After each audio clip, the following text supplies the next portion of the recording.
Fort Laramie.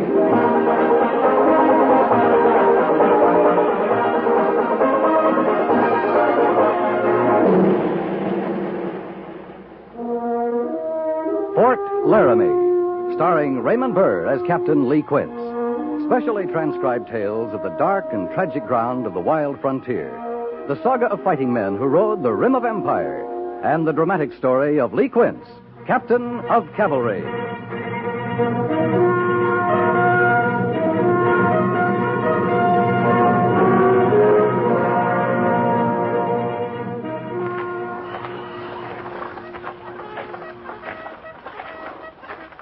Captain?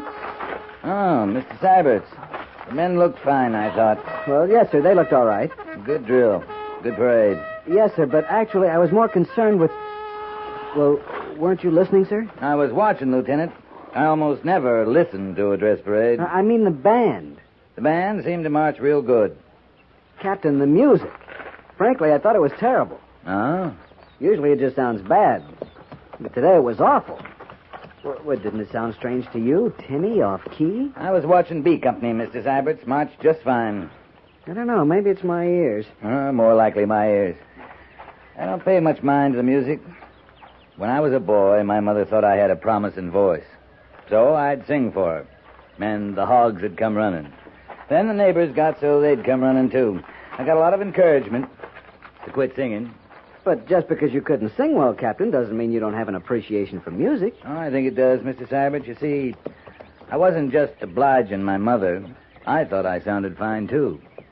Well, you were considerably younger, sir. I'm sure you've outgrown all that by now. After all, with your mother to encourage you couldn't be blamed for thinking Around her neck she wore a yellow ribbon. Captain. She wore it in the winter and the merry month of May. And when they asked her why... Really, Captain, it was more about the regimental band than anything else, and if you didn't notice the band... Far away, she wore it for her lover who was far, far away. Yes, well, I'm beginning to think I was very mistaken, if you'll excuse me, Far Captain. away, far... Captain Quince? Major Daggett? What are you doing? I was singing, sir. You call that singing? Yes, I do. But I suppose it's a minority opinion. Are you drunk, Captain? No, sir. I can account for the singing if you're interested, Major. I'm only interested in stopping it. We've had enough bad music around here for one day. I thought dress parade came off fine, sir. I was very proud of B Company. Captain, I don't want to hear another reference to dress parade today. Yes, sir. It's over. That's the only good thing about it. It's over. I don't want to discuss it. I don't want to hear it discussed. That's an order, Captain. Yes, sir. I won't even ask if you heard the band. Did you hear the band? Must have. I saw it. Seemed to me they marched real good. No matter if you heard it or not. If that bellowing you call singing's a sample of your ear for music that... Marched real good? I thought so, sir. If I want marching, I'll get a company of infantry. From a band, Captain, I expect just one thing, music. You think I'm being unreasonable? Kind of hard to get music out of busted instruments, I imagine. I realize some of the pieces are quite old. Schultz tells me in the field they have problems with rust, sand fouling the cornet pistons, but busted instruments? The report said the band was brawling over something Saturday night. Someone put his foot through a field drum. Some of the blowhorns got smashed. You read a report on a band brawl? Mm-hmm. On your desk. Sunday morning, Major. Oh. Well, I want to talk to the bandmaster, and if you'll stop delaying me, I will. Sorry to hold you up, Major. Lee. I'm sorry. For what? Well, I'm mad as the devil. I didn't mean to take it out on you. I was handy. And you were singing, don't forget. Kind of set me off. Set Mr. Syberts off, too. Fact of the matter is, we have guests on the post. I wanted to be especially proud of our band. Oh, and what they did to Boots and Saddles, I think it was Boots and Saddles. I gotta see Schultz. Tell him I thought the band marched real good.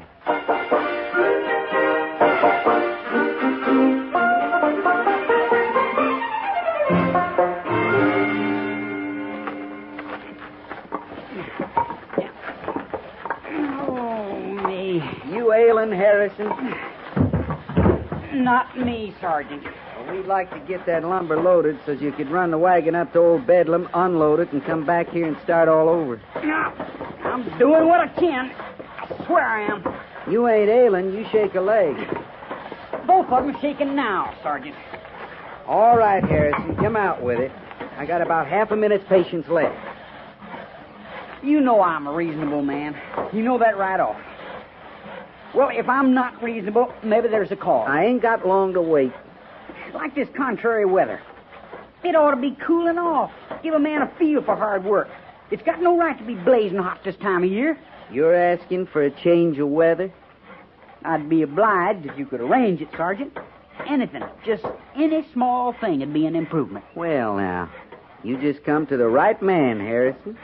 Just for you, I'm going to change the weather. You mind now you asked me to do it? Oh, I asked. I sure asked, all right. Trooper Harrison? Yes, Sergeant. Report to the guardhouse. Guardhouse? On what charge? On the charge that you asked for. It takes you right out of the blazing sun. Of course, how you're going to get a breath of air is something else again. But seeing any small change would be an improvement. Sergeant, I'll be getting back to my loading now. I thought you wanted to change the weather. One day I'm going to learn to keep my mouth shut around here. That day comes, you write me a letter so I'll know. You know I can't write. I tell you one good thing, Harrison. I just ain't rising to any more bait, Sergeant. Fatigue's over in half an hour, and after supper... There's a band concert, I know. Well, it ain't going to cool me off none. Not a cent's worth. Only there ain't going to be no band concert. In fact, if Bandmaster Schultz can't explain himself any better to Major Daggett than he has so far... Oh, my foot! Maybe we heard the last toot ever from our regimental band.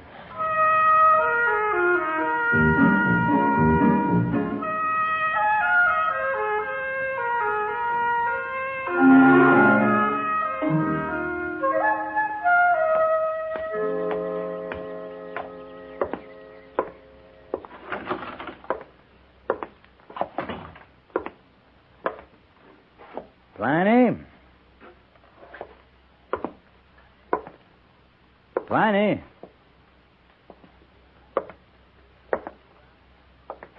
You around, Pliny? No.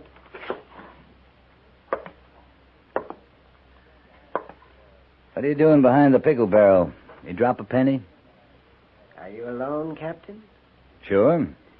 I'm not exactly open. It's almost 4:30.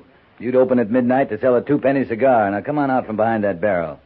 Well, oh my, it's unnerving. That's what it is. What did you want, Captain? What are you whispering about? Well, you never know who's listening these days. I'm listening. I'm hard put to hear you. Are you going to sell me a glass of beer, or do I have to draw it myself? Ha-ha. Aha. Who sent you? Pliny, it's a hot day. Oh, no, you don't, sir. I know an investigation when I see one. Well, you may tell that committee and Major Daggett and all the powers that be that I am living up to the letter of my agreement with the United States Army. Maybe you ought to have a glass of beer, too. It's not my concern if the regimental band can't play without instruments. What about the band? No beer, no band. Oh, I'll miss the drums. Won't you? Pliny, what time of day do you start making sense? Why, Captain, I believe you don't know. You came here in innocence. But these are dark days, and the seeds of distrust are on the wind. This time I'm going into the canteen and get that beer. There is no beer. There will be no beer. Beer is a closed issue. Poor Schultz. Poor Schultz. You keep going from beer to band. From no beer to no band. And you can thank Mrs. Feemster and her committee for that. Mrs. Feemster's not doing anything. She's just visiting Fort Laramie. Her visit was ill-timed. Just when Schultz needed new instruments the worst way. But alas, 5% of nothing will not buy French horns and trumpets. And, oh my, I will miss the drums. I'm still not reaching you, am I, Captain? I know. No, you're not. Then let me put it simply. A, B, C. A is for the agreement. Now then, 5% of all proceeds from the sale of beer I give to B, which is the band. From these monies, Schultz buys new instruments. That is, he did until... until C. C is for committee, headed by Mrs. Feemster. The committee for moral improvement, if you will. And that means no beer. It follows then, no beer, no proceeds, no band. I put that well, didn't I? If you did, you better climb in that pickle barrel, Pliny. A sutler that doesn't sell beer needs a real hiding place. But the brine... Salty.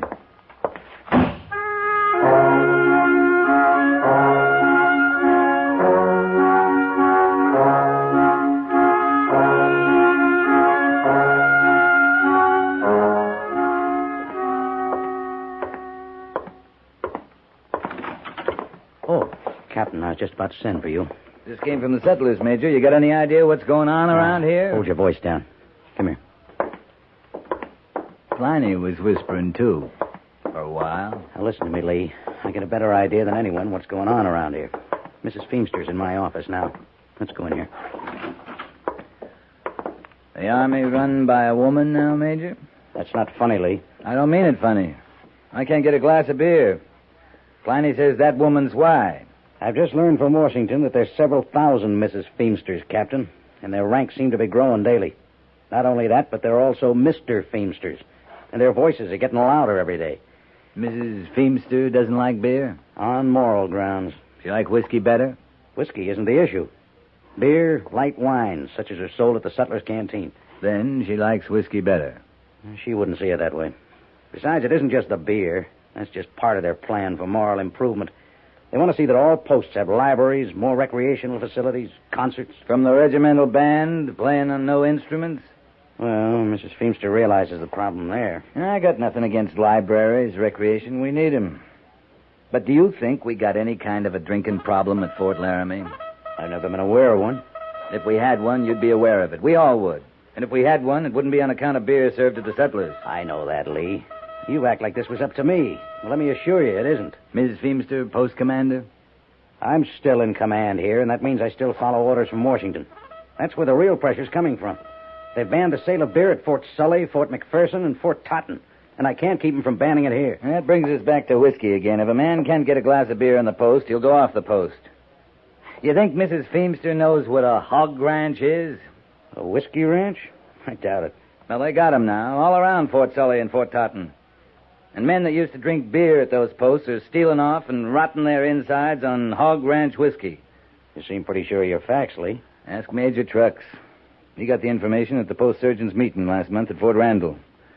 The post surgeons are recommending that they reopen the canteens. I wonder. Just wonder. No, it'd never work. Oh, what wouldn't work? I don't think even Major Trucks could convince Mrs. Feemster she was short-sighted. I was thinking more of letting Mrs. Feemster make her own decision about being short-sighted. You haven't met her, have you? No, I'm kind of looking forward to it. Now, Lee. I'd like to volunteer to show Mrs. Feemster around the post tomorrow, Major. Volunteer? You might just tell her I'll call for her tomorrow, right after guard mount. Afternoon to you, Major.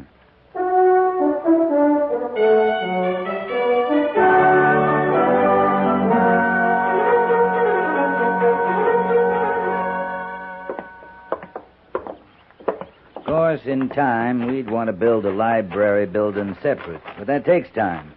Right now, there's only one building not being put to use. Well, I'm sure I don't know where that is, Captain. Goodness knows we've covered most of the post. Except the sutlers, ma'am. It's just ahead. But surely the sutler store isn't vacant. Well, not the store, just the canteen. It's part of the same building. Is that where they keep beer? When they had it, ma'am. My dear young man, I have never set foot in a saloon, and I don't intend to go now. The saloon's where they sell liquor, ma'am. This canteen's an empty room and a counter. But if you don't want to look at it, You're why... certain there's nothing in the nature of spirits in there. I give you my word, Mrs. Feemster. There isn't a sign of spirit in there now. Very well, then. I suppose I should take the long view. After all, the library is the important thing. But in a saloon... Canteen. I'll take your word there's a difference, Captain. After you, ma'am. Thank you, Captain. Canteen straight ahead, Mrs. Feemster. Now then, Pliny, I got a long order here. Best you write it down. Just a moment, Sergeant. Just a moment. Captain? Yes, Pliny? Oh, have you met Mrs. Feemster? This is Pliny Burgess, the settler. Mr. Burgess? Madam? Now, Captain, you know very well the canteen is, well, it's... Yeah, we know, Pliny. We come to see how the room would do for a library. A library? You mean books, and books in there? We'll just look it over. You mind your customer over there. Oh, well, I don't know. I got cash money, Pliny. Coming. Yes, indeed. In fact, I'm here. Well, Mrs. Feemster? Well, yes, I think perhaps you may be right, Captain. Lemon extract. This room would make... I want all the lemon extract you got. All the vanilla, peppermint, ginger, All? every drop. Then I want everything in stock in the way of cinnamon, red pepper sauces, bay rum. You got any smelly water, Pliny? Smelly? Oh, no, I don't believe I have any smelly. Oh, no. You're not paying much mind to the room, ma'am. Hey? Oh, why... Oh, yes, it's first rate. Splendid. O.D. something, Pliny. O.D. Smelly. Excuse me, ma'am. You know what I'm trying to say. I? You know, you women folks uses it sometimes. Smells right nice. O.D. O.D. cologne. Oh, that's it, ma'am. Thank you kindly. I'll take all you got, Pliny. All, I've got. Seems to me we could get several hundred books in here, Miss Feemster. Now, along that wall there, we just a minute, Captain. Young man. You talking to me, ma'am? I am indeed. Your order to Mr. Burgess, all the lemon extract, all the cologne. Yes, ma'am. May I ask what you're planning to do with it? Why, drink it, ma'am. Drink it. Well, maybe not all of it. I'll sell some, chances are. Maybe give some now and again to my friends. But... Drink it. Why, ma'am, you strain extract or that O.D. stuff through some coarse bread, you got a fine batch of alcohol. Oh, my. Now, myself, I'd rather have a glass of beer, but we can't get that no more here, so, well, man's left to his own devices, you might say. Thank you, Gorse. I just hope it did the trick, Captain. Right now, we almost have this added up, so let me see what that comes to, $57.43, Sergeant. Pliny, I've been thinking this over. Huh? Oh. Well, now, I'll tell you what I'm going to do. Now, since you're such a good customer, I'm going to let you have the whole thing for $57.33. You drink it, Pliny. I'm going to Laramie Village for a beer.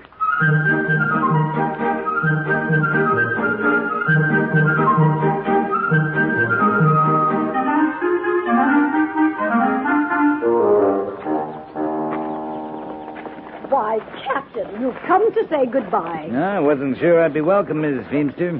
Major tells me you were a while settling down. I very nearly fainted. You may as well know that. Well, if it'd make you feel any better, it was all made up for your benefit, man. So Major Daggett assured me. Oh, my, Captain. I'm going back to Washington with a brand new outlook. I think our Committee on Moral Improvement may just revise its thinking a bit. You talked to the post surgeon? Indeed, I did. I'm taking the entire matter up with all of official Washington. Yes, ma'am. And I want to thank you for opening my eyes, Captain. And that nice orderly of yours. Harrison? Yes, Trooper Harrison. He's the one who makes those nice outdoor stoves. He is? He was cooking last evening down by the Laramie River. I was out for my evening constitutional, and he explained it all to me about his stove. A retort, a condenser, and a receiver. Harrison?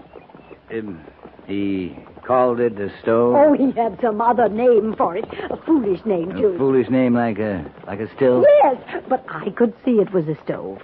He's promised to send me the plans, show me just how to make it. Mrs. Feemster, that stove, now it's just... Oh, my goodness, the stage is ready. Goodbye, Captain. Goodbye, Mrs. Feemster.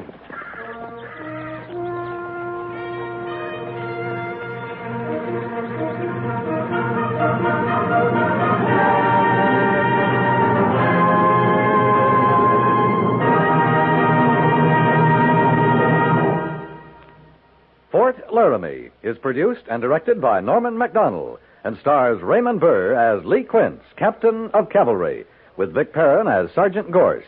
The script was specially written for Fort Laramie by Kathleen Height, with sound patterns by Bill James and Ray Kemper, musical supervision by Amerigo Marino. Featured in the cast were Howard McNear, Jeanette Nolan, and Sam Edwards.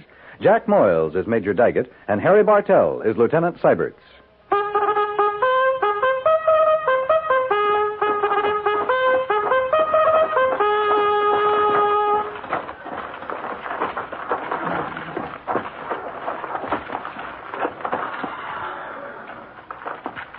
Company, attention! Dismiss.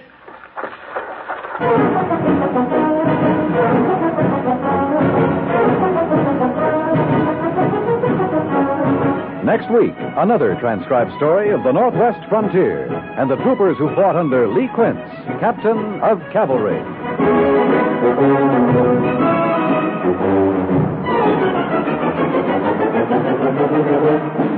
Are you a student, businessman, musician, stamp collector? No matter what your profession or age, your opposite number in some faraway country wants to know about you and to tell you about his own life and thoughts. CBS Radio urges you to send your name to Letters from Abroad, 45 East 65th Street, New York City, mentioning your age, occupation, and interests. They'll find you a suitable correspondent in the country of your choice.